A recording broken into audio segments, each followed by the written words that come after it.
पति ब्रह्मचारी।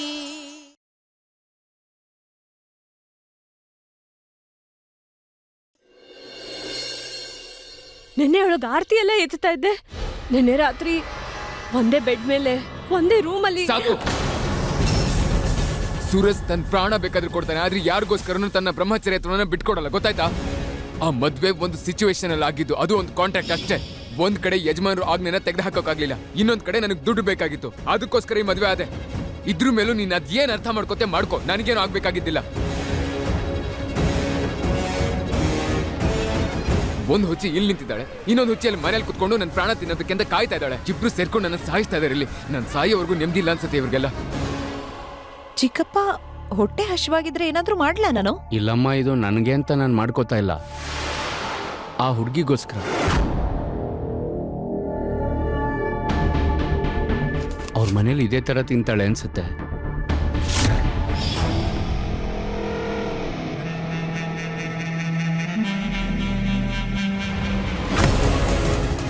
ಅಯ್ಯೋ ದರಿದ್ರದವಳೆ, ಎಲ್ಲ ಪಾಲಿಂದು ಪಿಸ್ತಾ ಬಾದಾಮಿ ನೀನೊಬ್ಳೆ ತಿಂತಾ ಇದ್ಯಾ? ನಿಮ್ಮಮ್ಮ ಕಳಿಸಿರೋದು ಅನ್ಕೊಂಡ್ಯಾ? ಈಗ ನಿನಗ್ ಪಾಯಸನೂ ಸಿಗಲ್ಲ, ಈ ಪಿಸ್ತಾ ಬಾದಾಮಿನೂ ಸಿಗಲ್ಲ. ಹೋಗು.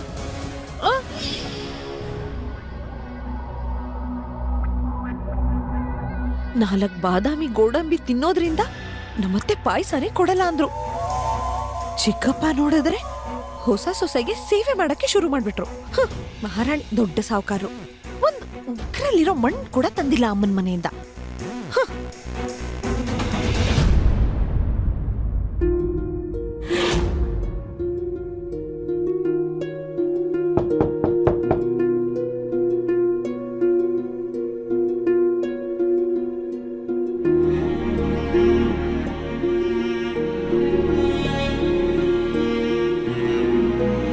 ತಗೋ, ತಿನ್ನು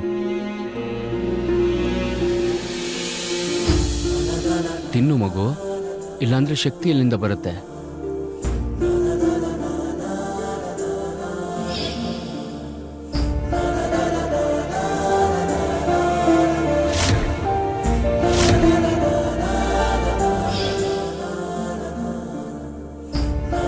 ಬಲ ಇದ್ರೆ ಏನ್ ಪ್ರಯೋಜನ? ಯಾರ ಜೊತೆ ಜಗಳ ಮಾಡ್ಲಿ? ಯಾವ ನಿರ್ಧಾರದ ಜೊತೆ ಹೋರಾಡ್ಲಿ? ನಮ್ಮಪ್ಪ ನನಗೋಸ್ಕರ ತಗೊಂಡಿದ್ ನಿರ್ಧಾರಕ್ಕ ಅಥವಾ ಆ ಗೂಂಡ ಜೊತೆ? ಅವನನ್ನಂತೂ ನನ್ನ ಗಂಡ ಅಂತಾನು ಒಪ್ಕೊಳಕ್ ಆಗಲ್ಲ, ಯಾವತ್ತಿಗೂ ಇಲ್ಲ.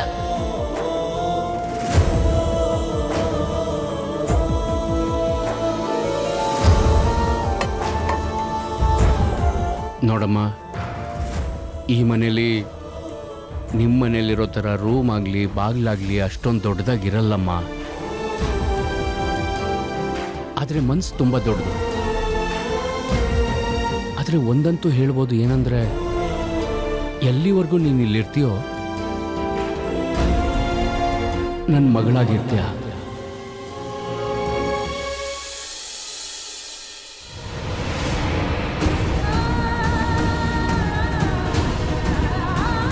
ನಿನಗೇನು ಬೇಕು, ಯಾವಾಗ ಬೇಕು ನನಗೆ ಹೇಳ್ಬಿಡು ಸಾಕು, ನಾನು ನೋಡ್ಕೋತೀನಿ. ವರ್ಷಾನ್ಗಟ್ಲೆ ನನಗಿಷ್ಟ ಬಂದಾಗ ಬದುಕಿದ್ದೀನಿ, ಆದ್ರೆ ನನಗ್ ಮಾತ್ರ ಯಾವತ್ತೂ ಯಾರು ಬಂದ್ ಕೇಳಲೇ ಇಲ್ಲ ನನಗೇನ್ ಬೇಕು ಅಂತ. ನಾನು ಕೇಳಿದ್ರು ಏನ್ ಕೇಳ್ಬೇಕಿತ್ತು ಆ ದೇವ್ರ ಹತ್ರ?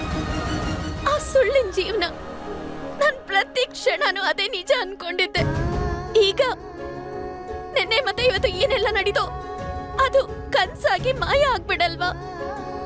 ನನಗೆ ಯಾವುದೇ ರೀತಿನಲ್ಲೂ ನನ್ನ ಹಳೆ ಅಪ್ಪ ಸಿಗೋದೇ ಇಲ್ವಾ? ಅವ್ರವ್ರ ಗುಂಬೆನ ಅವ್ರಿಗಿಂತ ಹೆಚ್ಚಾಗಿ ಪ್ರೀತಿಸ್ತಾ ಇದ್ರು, ನನ್ನ ನೋಡ್ಕೋತಾ ಇದ್ರು. ಮತ್ತವರು ಅವ್ರ ಆಟಕ್ಕೋಸ್ಕರ ನನಗೆ ಜೀವನದಲ್ಲಿ ತುಂಬಾ ದೊಡ್ಡ ಶಿಕ್ಷೆ ಕೊಟ್ಬಿಟ್ರು.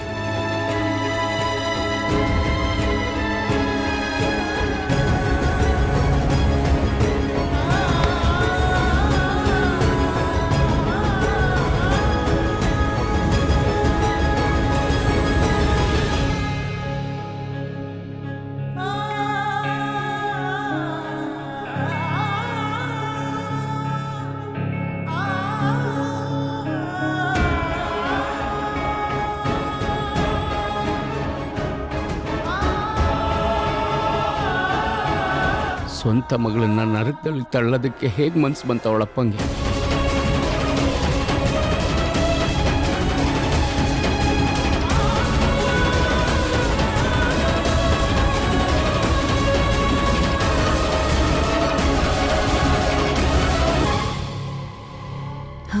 ಅಯ್ಯೋ ಪೂರನ್, ಫೋನ್ ಮಾಡು ಸೂರಜ್ಗೆ, ಕೇಳಿ ಎಲ್ಲಿದ್ದಾನೆ ಅಂತ. ಇನ್ನೂ ಬಂದೇ ಇಲ್ಲ. ಆ ದಿನಗಳು ಹೋಯ್ತು ಅಮ್ಮ. ನೀವು ಸೂರಜ್ನ ಕರೆದ ತಕ್ಷಣ ಅವನು ಹಾಜರಾಗ್ತಿದ್ದ. ಈಗ ಮದುವೆ ಆದಮೇಲೆ ನಿಮ್ಮ ಕಣ್ಣು ಕಾಣಲ್ಲ ಬಿಡಿ. ನಾನು ಬಂದಿದ್ದೀನಲ್ಲ ಆಂಟಿ, ಸೂರಜ್ಜು ಬಂದ್ಬಿಡ್ತಾನೆ. ಹೇ ಉಡುಪಿ ಶ್ರೀಕೃಷ್ಣ, ನಾನ್ ಸೋತೆ. ನೀನೊಬ್ಳೇ ಇರೋದು ನನ್ನ ಬಗ್ಗೆ ಕಾಳಜಿ ತೋರ್ಸಕ್ಕೆ.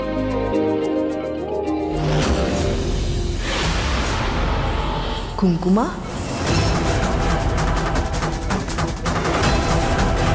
ಇದೆಲ್ಲಿಂದ ಬಂತು?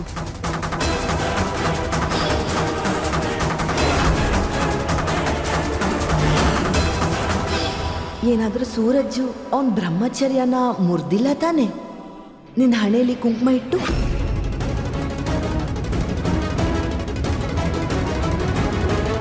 ಆ ಬ್ರಹ್ಮಚಾರಿ ಜೊತೆ ಮದ್ವೆ ಆಗೋಕ್ಕೂ ಅದೃಷ್ಟ ಮಾಡಿರ್ಬೇಕು ಆಂಟಿ. ಹ?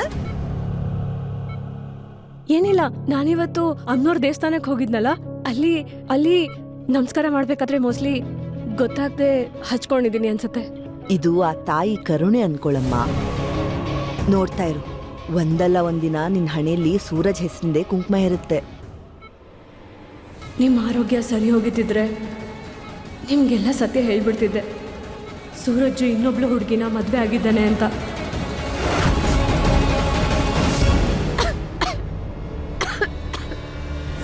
ನೀರು.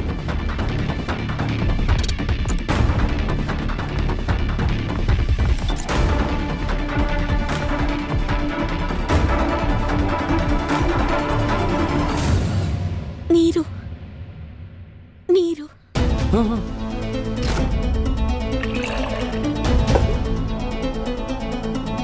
ತಗೊಮ್ಮ.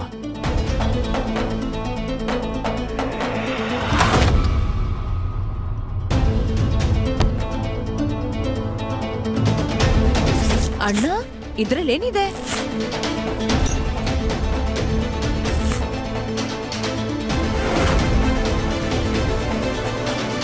ಅವಳಿಗೆ ಅಭ್ಯಾಸ ಇಲ್ವಲ್ಲ ನಲ್ಲಿ ನೀರು ಕುಡ್ದು, ಆರೋಗ್ಯ ಕೆಡುತ್ತೆ ಅಷ್ಟೇ. ಆಮೇಲೆ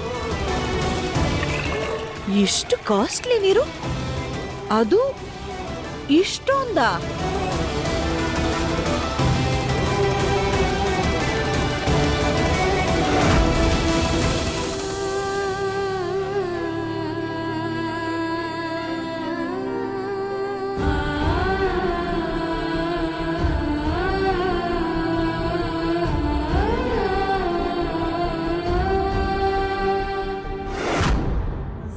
सा भी मेरी तरह ना कहीं से मैं तेरी तरह, मिलके भी दोनों हैं अजनबी, कैसी है ये दास्ता, ये दास्ता।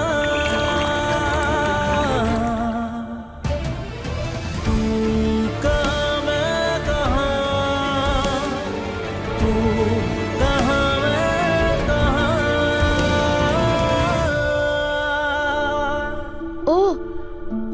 ಅದಕ್ಕೆ ಇವತ್ ಬೆಳಗ್ಗೆ ಮಡಕೆ ನೀರ್ ಕುಡ್ದಿಲ್ಲ.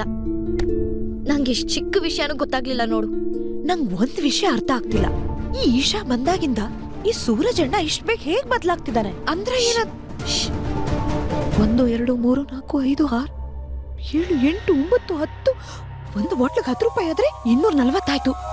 ಡ್ರೈ ಫ್ರೂಟ್ಸ್ 100 ರೂಪಾಯಿ ಅಂತ ಇಟ್ಕೊಂಡ್ರು 340. ಬೆಳಿಗ್ಗೆ 340 ರೂಪಾಯಿ ಹಾಳು ಮಾಡ್ಬಿಟ್ಲು ಈ ಮಹಾರಾಣಿ. ಇವಳಿಗೆ ಏನೇನ್ ಖರ್ಚಾಗ್ತಿದ್ಯೋ ಅದನ್ನೆಲ್ಲ ಲೆಕ್ಕ ಇಡ್ಬೇಕು ನಾನು.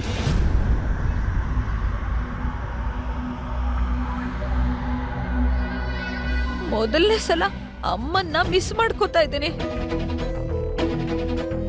ಇಲ್ಲಿ ನಡೀತಿದ್ಯಲ್ಲ ಈ ಎಲ್ಲ ಆಟಗಳು, ಇದೆಲ್ಲಾನು ಅಮ್ಮಂಗೆ ಹೇಳಲೇಬೇಕು. ಹೇಗೆ ಹೇಳೋದು? ಹೇಗೆ ಹೇಳಿ? ಹಾಸ್ಪಿಟಲ್ ಅಲ್ಲಿ ಯಾರಾದ್ರೂ ಒಬ್ರು ಇದ್ದೇ ಇರ್ತಾರೆ. ಇವ್ರಿಗೆ ಯಾರಿಗಾದ್ರೂ ಗೊತ್ತಾಗೋದ್ರೆ ನಾನು ಅಮ್ಮಂಗೆಲ್ಲ ಹೇಳ್ದೆ ಅಂತ ಮತ್ತೆ ನನ್ನ ಪ್ರಾಣ ತೆಗೆದ್ಬಿಡ್ತಾರೆ.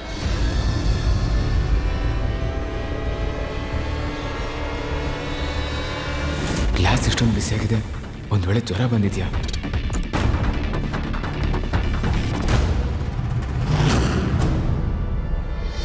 ಕಾವ್ಯ, ಒಂದ್ಸಲ ಚೆಕ್ ಮಾಡು, ಅವಳಿಗೆ ಜ್ವರ ಏನಾದರೂ ಬಂದಿದ್ಯಾ ಹೇಗೆ?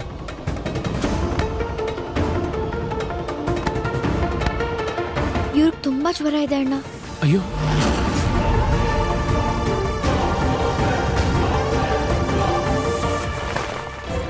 ಅಮ್ಮ ಅಮ್ಮ ತಗೋ ಇದನ್ನ, ಅವಳ ಹಣೆಗೆ ತಣ್ಣೀರು ಇಡ್ತಾ ಇರು, ನಾನು ಡಾಕ್ಟರ್ ಕರ್ಕೊಂಡ್ ಬರ್ತೀನಿ.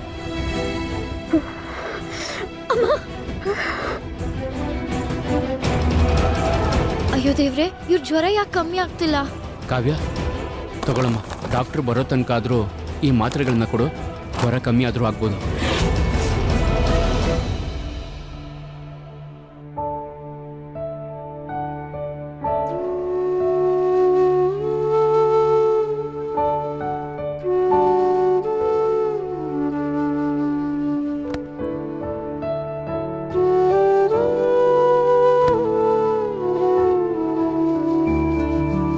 ಅತಿಗೆ ಹುಡುಗಿರು ಅವ್ರ ಮದುವೆ ಬಗ್ಗೆ ಕನ್ಸು ಕಟ್ಟಿರ್ತಾರಂತೆ. ಇಶಾನು ಕನ್ಸು ಕಂಡಿರ್ತಾಳೆ ಅಲ್ವಾ? ಆದರೆ ಅಪ್ಪ ಅವಳ ಮದ್ವೆನ ಯಾವ ರೀತಿ ಮಾಡಿದ್ರು ಅಂದ್ರೆ ಅದು ಅವಳಿಗೆ ಕೆಟ್ಟ ಕನ್ಸ್ತಾರ ಆಗೋಯ್ತು. ನನಗಂತೂ ಗೊತ್ತಾಗ್ತಿಲ್ಲ ನೆನ್ನೆ ರಾತ್ರಿ ಅವಳು ಆ ಚಿಕ್ಕ ಮನೇಲಿ ಅವಳು ಹೇಗಿದ್ಲು ಅಂತ. ಅಲ್ಲಿ ಯಾರ ಜೊತೆನೂ ಮಾತಾಡ್ತಿರಲ್ಲ, ಯಾರ ಜೊತೆನೂ ದುಃಖ ಹಂಚ್ಕೋತಾ ಇರಲ್ಲ. ಫೋನ್ ಮಾಡುವ ಅಂದ್ರೆ ಅಪ್ಪ ಅವಳ ಫೋನ್ನು ಕಿತ್ಕೊಂಡ್ಬಿಟ್ರು. ಈಗ ನಾವು ಅವಳನ್ನ ಹೇಗೆ ಕಾಂಟ್ಯಾಕ್ಟ್ ಮಾಡೋದು ಅದಕ್ಕೆ? ಈ ಮನೇಲಿ ತುಂಬಾ ಖುಷಿಯಾಗಿರ್ತಾ ಇದ್ಲು ಅವಳು. ಗೊತ್ತಿಲ್ಲ ಈಗ ಅಲ್ಲಿ ಹೇಗಿರ್ತಾಳೆ ಏನು ಅಂತ. ಅದಕ್ಕೆ ಅವಳ ಹತ್ರ ಮಾತಾಡಕ್ಕೆ ಯಾವ್ದಾರ ದಾರಿ ಇರ್ಬೇಕಲ್ವಾ? ಹೌದು, ಸರಳ ಸರಳ ಆಂಟಿ ಸರಳ ಆಂಟಿ ಜೊತೆ ಮಾತಾಡಬಹುದು. ತಗೊಳ್ಳಿ, ಫೋನ್ ಮಾಡಿ. ಇಶಾ ಬಗ್ಗೆ ತಿಳ್ಕೋಬಹುದು. ಖುಷ್ಬೂ, ಬಂದೆ ಬಂದೆ.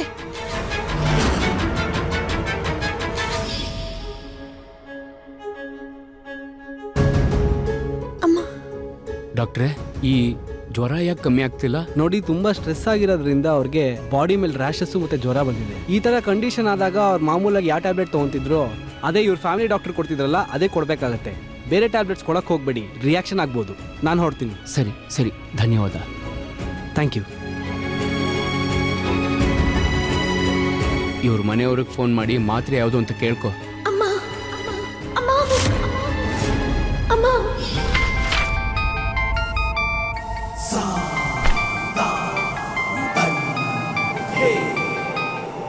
ಹಾ ಹೇಳು ಸೂರಜ್. ಯಜಮಾನ್ರೆ, ಈಶಾ ಅವ್ರ ಆರೋಗ್ಯ ತುಂಬಾನೇ ಹಾಳಾಗಿದೆ.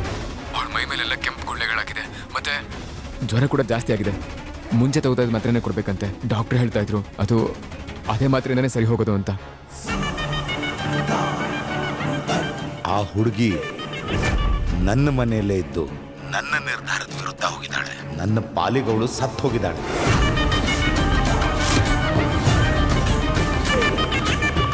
ಇನ್ಮೇಲಿಂದ ಅವಳ ನೋವು, ಸಂಕಟ, ಬಾಧೆ ಇದ್ಯಾವುದರಿಂದ ನನಗೇನೂ ಆಗ್ಬೇಕಾಗಿಲ್ಲ. ಅವಳಿಗೂ ಗೊತ್ತಾಗ್ಲಿ ಈ ಗುಲಾಬ್ ಸಿಂಗ್ ನಿರ್ಧಾರದ ವಿರುದ್ಧ ಹೋಗೋದ್ರಿಂದ ಏನಾಗುತ್ತೆ ಅಂತ. ಹಲೋ ಯಜಮಾನ್ರೆ, ಹಲೋ.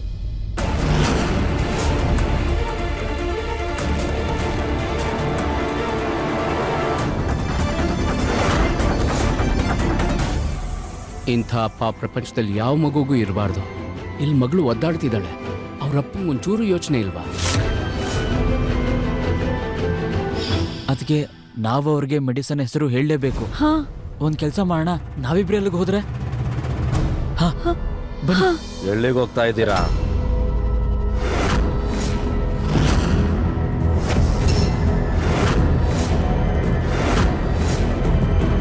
ಈಶಾ ಇಷ್ಟೆಲ್ಲ ಮಾಡಾದ್ಮೇಲೂ ನಾವು ಅಪ್ಪನ ವಿರುದ್ಧ ಏನೂ ಮಾಡೋ ಹಾಗಿಲ್ಲ. ಒಬ್ಬ ಅಣ್ಣನಾಗಿ ಹೇಳ್ತಾ ಇದ್ದೀನಿ, ಅಪ್ಪ ನಿನ್ನ ಮೇಲೆ ಬೇಜಾರು ಮಾಡ್ಕೊಂಡಿದ್ದಾರೆ. ಇಷ್ಟೆಲ್ಲ ಆದಮೇಲೂ ನೀನೇನಾದರೂ ಮಾಡಬೇಕು ಅಂದರೆ ನೀನು ಮನೆ ಬಿಟ್ಟು ಹೋಗಬೇಕಾಗತ್ತೆ. ಈ ಮನೇಲಿ ಬರೀ ಅಪ್ಪನ ಮಾತು ಅಷ್ಟೇ ನಡೆಯೋದು. ಅಪ್ಪ ಹೇಳಿದ ಮಾತು ನೀನು ಕೇಳಲೇಬೇಕು.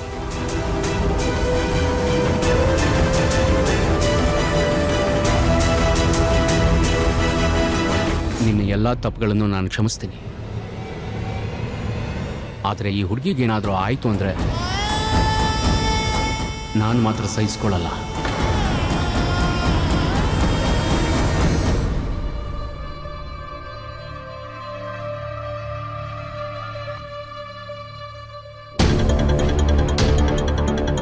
ತಾಯಮ್ಮ, ಈಶಾ ಅವ್ರು ಎಲ್ಲ ಕೆಲಸನೂ ತಾಯಮ್ಮನೇ ನೋಡ್ಕೋತಾ ಇದ್ದಿದ್ದು. ಅವ್ರಿಗೆ ಖಂಡಿತ ಗೊತ್ತಿರುತ್ತೆ ಅವ್ರು ಯಾವ ಮಾತ್ರೆ ತಗೋತಾ ಇದ್ರು ಅಂತ. ಹಾ, ಆದ್ರೆ ಅಮ್ಮ ನಿಮ್ ಕೇಳಿದ್ರೆ ಏನಕ್ಕೆ ಅಂತ ನೀವೇನ್ ಹೇಳ್ತೀರಾ? ಅಮ್ಮಂಗೆ ಹೇಳ್ಬಿಡ್ತೀರಾ ನೀವ್ ವಿಷ ಅದಕ್ಕೆ ಮದ್ವೆ ಆದ್ರಿ ಅಂತ? ಈಶಾ ಅವ್ರ ಜೀವ ಉಳಿಸ್ಬೇಕಂದ್ರೆ ನಾನು ತಾಯಮ್ಮನಿಗೆ ಸತ್ಯ ಹೇಳಲೇಬೇಕಾಗತ್ತೆ. ಹೇ ಶ್ರೀಕೃಷ್ಣ, ಈ ಥರ ಯಾವತ್ತೂ ಆಗಿಲ್ಲ. ನಾನು ಸೂರಜನ್ ಕರೆದ್ರು ಅವ್ನು ನನ್ನನ್ನು ನೋಡಕ್ಕೆ ಯಾವತ್ತೂ ಇಷ್ಟ ತಡ ಮಾಡಿರಲಿಲ್ಲ.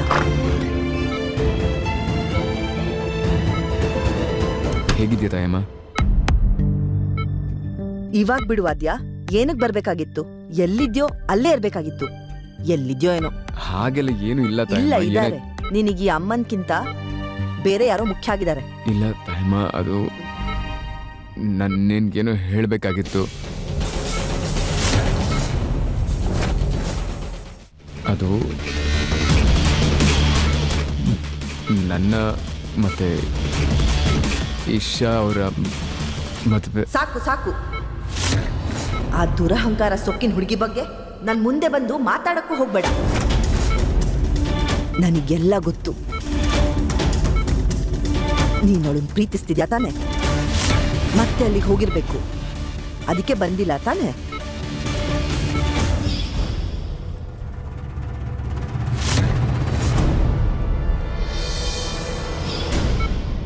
BP ಚೆಕ್ ಮಾಡಕ್ ಟೈಮ್ ಆಗ್ತಿದೆ. ಒಳ್ಳೇದಾಯ್ತು. ಮದ್ವೆ ಮಾಡ್ಕೊಂಡು ಹೋಗಿದ್ದು ತೊಳಗಿದ್ದೆ ಒಳ್ಳೇದಾಯ್ತು. ನಾನೇನ್ ಹೇಳ್ತೀನಿ ಅಂದ್ರೆ ಅವಳ ಅತ್ತೆ ಮನೆಯವರು ಅವಳ ತಾಯಿ ಮನೆಗೆ ಯಾವತ್ತಿಗೂ ಕಳಿಸ್ಲೇಬಾರ್ದು. ನನಗವಳ ಮಕ್ಕನೂ ನೋಡಕ್ ಇಷ್ಟ ಇಲ್ಲ.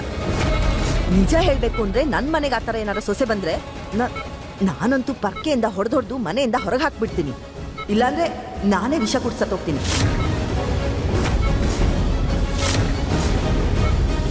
ಈಗಾಗ್ಲೇ ಈಶಾ ಮದುವೆ ಆಗಿ ನಮ್ಮನೆಗೆ ಸೊಸೆಯಾಗಿ ಬಂದಿದ್ದಾಳೆ ತಾಯಮ್ಮ. ಹೇಗ್ ಅನ್ಸುತ್ತೆ ಅಂತಂದ್ರೆ ಅವಳಿಗೆ ನಾ ಹೊಡೆದು ಬಿಡೋಣ ಅಂತ. ನೀವ್ ಇವ್ರಿಗೆ ಹೇಳಿ ಸ್ವಲ್ಪ. ಆಪರೇಷನ್ ಆದ್ಮೇಲೆ ಇಷ್ಟೊಂದು ಸ್ಟ್ರೆಸ್ ತಗೊಳ್ಳೋದು ಒಳ್ಳೇದಲ್ಲ. ತಾಯಮ್ಮ, ಈಶಾನ್ ಮರ್ತು ಹೋಗ್ಬಿಡು. ನಿನ್ ಬಗ್ಗೆ ಕಾಳಜಿ ತಗೋ. ಅಯ್ಯೋ, ಅದೆಲ್ಲ ಹೇಗ್ ಮರೆಯಕ್ಕಾಗತ್ತೆ? ಆ ದರಿದ್ರ ಸೊಕ್ಕಿನ ಹುಡುಗಿ ಅವಳ ಬಗ್ಗೆ ಮಾತಾಡಿದ್ರು ನಂಗೆ ಮೈಯೆಲ್ಲ ಉರ್ದು ಹೋಗುತ್ತೆ. ಅವಳ ಬಗ್ಗೆ ನನ್ ಮುಂದೆ ಮಾತಾಡ್ಲೇಬೇಡ. ಆರಾಮಾಗಿ ತಾಯಮ್ಮ. ಪೂರ್ಣಣ್ಣ, ಸರಿಯಾದ ಸಮಯಕ್ಕೆ ಬಂದೆ. ತಾಯಮ್ಮಗೆ ಇವಾಗ ಜ್ಯೂಸ್ ಬೇಕಾಗಿತ್ತು, ಕರೆಕ್ಟಾಗಿ ತೊಗೊಂಬಂದಿದ್ದೀನಿ ನೀನು. ತಾಯಮ್ಮ ಜ್ಯೂಸ್ ಕುಡಿತಿದ್ದ ಹಾಗೆ ಸರಿ ಹೋಗ್ತಾಳೆ. ತಗೋ, ಈ ಜ್ಯೂಸ್ ಕುಡಿ ನೀನು. ನೋಡ್ತಾ ಇರು, ನಿನ್ ಕೋಪ ಇದೆಯಲ್ಲ ಹಿಂಗನ್ನಷ್ಟಲ್ಲಿ ಹೊರಟೋಗುತ್ತೆ. ತಗೋ. ತಾಯಮ್ಮ ಈಶಾ ಹೆಸರು ಕೇಳೋದಕ್ಕೆ ರೆಡಿ ಇಲ್ಲ. ಇನ್ನೇನಾದರೂ ಮದುವೆ ಆಗಿರೋ ವಿಚಾರ ಹೇಳಿದ್ರೆ ಅವ್ರ ಆರೋಗ್ಯ ಇನ್ನೂ ಹಾಳಾಗುತ್ತೆ. ಆದರೆ ಸತ್ಯ ಹೇಳದೇ ಇದ್ರೆ ಈಶಾ ಅವ್ರಿಗೆ ಯಾವ ಮಾತ್ರೆ ಕೊಡಬೇಕು ಅಂತ ಗೊತ್ತಾಗೋದೇ ಇಲ್ಲ.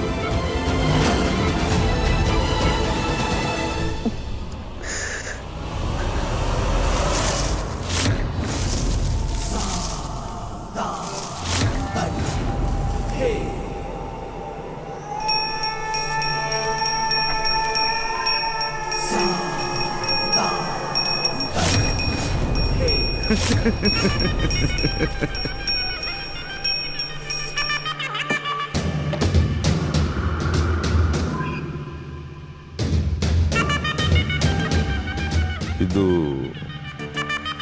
ಅವತ್ತು ನೀನು ತುಂಬ ಖುಷಿಯಿಂದ ತಿಂತಿದ್ಯಲ್ಲ, ಇದು ಅದೇ ಸ್ವೀಟು. ನೋಡು, ಮತ್ತೆ ಅದನ್ನೇ ತೊಗೊಂಡು ಬಂದಿದ್ದೀನಿ. ಯಾಕಂದ್ರೆ ನೀನೇನು ಹೇಳಿದೀವ ಅದು ನಿಜ ಆಯಿತು ಕಾವೇರಿ. ಆ ಪೊಲಿಟಿಷಿಯನ್ ಮಗನ ಜೊತೆ ಈಶಾ ಮದುವೆ ಆಗಲಿಲ್ಲ. ನನಗೆ ಈ ಮದ್ವೆ ಮಾಡ್ಕೊಳಕ್ ಇಷ್ಟ ಇಲ್ಲ. ನಾನು ಬೇರೆಯವ್ರನ್ನ ಮನ್ಸಲ್ಲಿ ಇಟ್ಕೊಂಡು ಇನ್ನೊಬ್ರ ಜೊತೆಲಿ ಜೀವನ ಮಾಡಕ್ಕಾಗಲ್ಲ. ಹಿಂಗಿರುವಾಗ ನಿನಗೊಂದು ಪ್ರೈಸ್ ಕೊಡಲೇಬೇಕಲ್ವಾ? ಹಾಂ ಹಾಂ,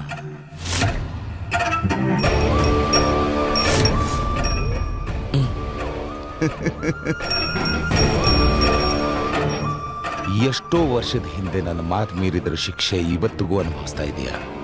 ನಿನ್ನ ಮಗಳು ನನ್ನ ಮಾತಿನ ವಿರುದ್ಧ ಹೋಗಿ ತಿರ್ಗಾ ಅದೇ ತಪ್ಪನ್ನು ಮಾಡಿದಾಳೆ. ಅದಕ್ಕೆ ನಾನು ನನ್ನ ಮುಂದೆ ಬಾಲ ಅಲ್ಲಾಡಿಸ್ಕೊಂಡು ಓಡಾಡೋ ಒಬ್ಬ ರೌಡಿ ಜೊತೆ ಅವಳು ಮದುವೆ ಮಾಡ್ತಿದ್ದೆ. ಅವನು ನಿನ್ನ ಮಗಳಿಗೆ ನಾನು ಕೊಡ್ತಿರೋ ಶಿಕ್ಷೆ ಪತಿ ಬ್ರಹ್ಮಚಾರಿ. ಅವನು ನಾನು ಅವಳಿಗೆ ಕೊಟ್ಟಿರೋ ಶಿಕ್ಷೆ. ನಿನ್ನ ಮಗಳ ಗಂಡ ನನಗೋಸ್ಕರ ಪ್ರಾಣ ಕೊಡೋಕ್ಕೂ ರೆಡಿ ಇದ್ದಾನೆ, ಇನ್ನೊಬ್ರು ಪ್ರಾಣ ತೆಗಿಯೋಕ್ಕೂ ರೆಡಿ ಇದ್ದಾನೆ. ಏನು ಇಶಾಗ್ ಮದ್ವೆ ಆಯ್ತಾ? ಇಲ್ಲ ಇಲ್ಲ ಇಲ್ಲ ಇಲ್ಲ ಇಲ್ಲ ಇಲ್ಲ ಮದುವೆ ಏನಾಗಿಲ್ಲ. ಅವಳ ಶಿಕ್ಷೆ ಶುರು ಆಗಿದೆ. ನಿನ್ನ ಮಗಳು ಜ್ವರ ಬಂದು ಗಡಗಡ ನಡುಕ್ತಿದ್ದಾಳೆ. ಆದ್ರೆ ಅಲ್ಲಿ ಅವಳಿಗೆ ಔಷಧಿ ಕೊಡೋರು ಯಾರೂ ಇಲ್ಲ. ಈಶನ್ ಮದ್ವೆ ಆಯ್ತಾ? ನನ್ನ ಈಶನ್ಗೆ ಮದ್ವೆ ಆಯ್ತಾ?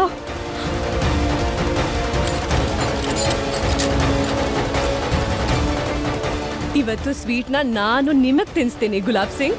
ಅರೆ, ಯಾಕಂದ್ರೆ ಮನುಷ್ಯನ್ ಹಣೆ ಬರ ದೇವ್ರು ಬರೆಯೋ ಹಣೆ ಬರ ಮಧ್ಯ ನಮ್ದೇನು ನಡೆಯಲ್ಲ. ಮತ್ ನಿಂದೇನ್ ನಡೆಯುತ್ತೆ?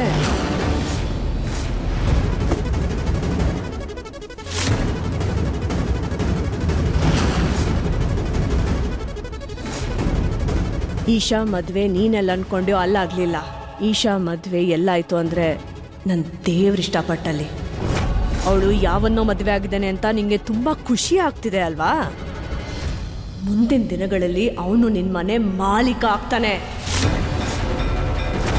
ನಿನ್ನ ಅಹಂಕಾರನ ಮುರಿಯೋನು ಒಬ್ಬ ಬೇಗ ಮನೆಗೆ ಬಂದೇ ಬರ್ತಾನೆ ಗುಲಾಬ್ ಸಿಂಗ್.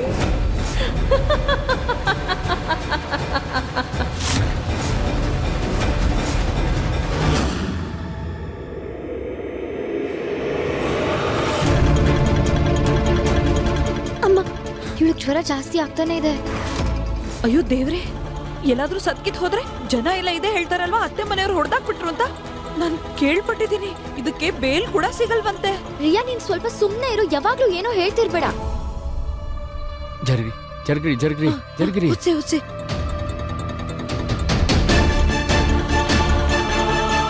ಚಿಕ್ಕಪ್ಪ, ಇವಳು ಏನ್ ಮೆಡಿಸಿನ್ಸ್ ತಗೋತಾಳೋ ನಮಗ್ ಗೊತ್ತಿಲ್ಲ. ಆದ್ರಿಂದ ನಮ್ ಮೆಡಿಸಿನ್ಸ್ ಏನಾದ್ರೂ ಕೊಟ್ಟು ಟ್ರೈ ಮಾಡೋಣ. ಜ್ವರ ಸ್ವಲ್ಪ ಕಮ್ಮಿ ಆಗ್ಬೋದು. ಕೊಡು. ಅವಳು ಯಾವನ್ನೋ ಮದ್ವೆ ಆಗಿದ್ದಾನೆ ಅಂತ ನಿಂಗೆ ತುಂಬಾ ಖುಷಿ ಆಗ್ತಿದೆ ಅಲ್ವಾ? ಮುಂದಿನ ದಿನಗಳಲ್ಲಿ ಅವನು ನಿನ್ ಮನೆ ಮಾಲೀಕ ಆಗ್ತಾನೆ. ಅವನ್ ಯಾವನೋ ಬೀದಿನಲ್ಲಿ ಹೋಗೋನಲ್ಲ ಗುಲಾಬ್ ಸಿಂಗ್. ಇಷ್ಟಾರ್ಥ ಮಾಡ್ಕೊ, ನಿನ್ನ ಅಹಂಕಾರನ ಮುರಿಯೋಕೆ ಒಬ್ಬ ಬೇಗ ಬರ್ತಾ ಇದ್ದಾನೆ. ಕಂಗ್ರ್ಯಾಚುಲೇಷನ್ಸ್ ಗುಲಾಬ್ ಸಿಂಗ್. ನನ್ ಮಗಳು ಮದ್ವೆ ಆಗಿದ್ದಕ್ಕೆ ಕಂಗ್ರ್ಯಾಚುಲೇಷನ್ಸ್. ನನ್ ಮಗಳಿಗೆ ನಿನ್ ಚಿನ್ನದ ಪಂಜರದಿಂದ ಮುಕ್ತಿ ಸಿಕ್ಕಿದೆ. ನನ್ ಮಗಳಿಗೆ ನಿನ್ ಚಿನ್ನದ ಪಂಜರದಿಂದ ಮುಕ್ತಿ ಸಿಕ್ಕಿದೆ ಗುಲಾಬ್ ಸಿಂಗ್. ನನ್ ಮಗಳ ಮದುವೆಗೆ ಕಂಗ್ರ್ಯಾಚುಲೇಷನ್. ನನ್ನ ಆಶೀರ್ವಾದ ಅವಳ ಮೇಲೆ ಯಾವಾಗ್ಲೂ ಇರತ್ತೆ.